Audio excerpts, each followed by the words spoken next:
The video game industry across the world is big, and it brings in an absurd amount of money every year. Billions and billions and billions and billions and billions and billions. The game industry is expected to hit $550 billion globally by 2028. It's just barely behind television, but it's already bigger than the movie, music, and radio industries combined.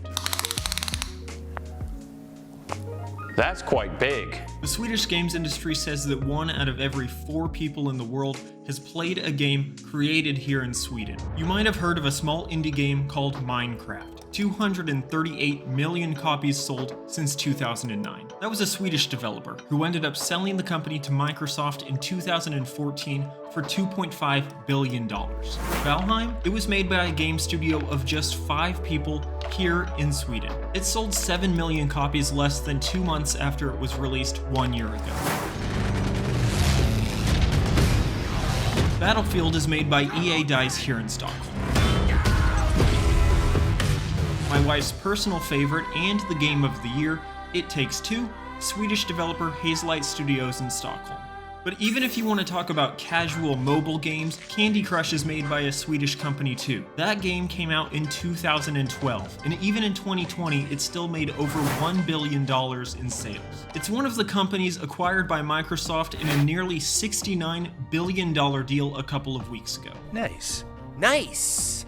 So why is the video game industry popping off, especially here in Sweden? Why? The growth here from 2010 to 2020 is wild. It went from just about 1.2 billion kroner in 2010 to about 34.75 billion kroner in 2020. That's actually way more growth than a lot of people expected a decade ago. In fact, a lot of highly paid gaming business execs and the New York Times thought the future for the industry was much darker back in 2013. In 2013, when Battlefield 4 was being developed here in Stockholm, the New York Times said they're trying to create a new type of military shooting game even as the genre confronts technological, narrative, and public relations hurdles. If they fail, video games will be that much closer to extinction. You must be so embarrassed! Do me!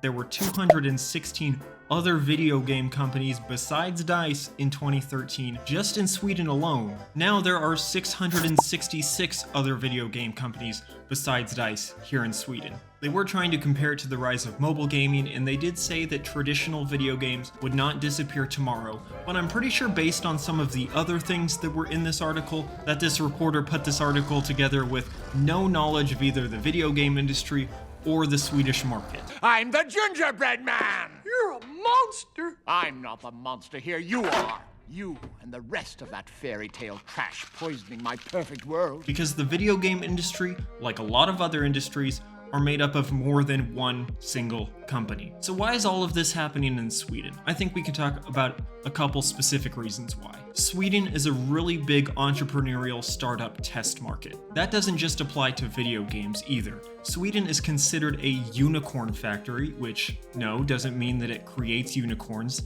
That would be incredibly stupid. Look at that fluffy unicorn! He's so fluffy, I'm gonna die! I'll probably make a separate video about Sweden and entrepreneurship at some point in the future, but to summarize it all really quick, experts say a number of factors, including the global success of well-known Swedish companies, government foresight, and infrastructure planning, have fomented an environment that has fostered 22,000 tech businesses in the city alone. Sweden has developed a human, social, educational, and corporate infrastructure that supports startups. Cousin, businesses are booming. Oh yeah. Number 2 is something that I didn't really know about until I started researching. Video games really benefited from government policies here in Sweden, which boosted things like good internet access early, which I've covered in an earlier video. In 1998, government and union initiatives that used tax incentives to allow employees to affordably lease personal computers with an option to buy. That helped increase computer literacy here in Sweden and got more people into computer games. Computers are supposed to make life easier. About 1 in 3 American households has bought that theory and purchased a PC. But what they didn't tell you is that life does not get easier right away. For many newcomers, PC stands for pain and confusion.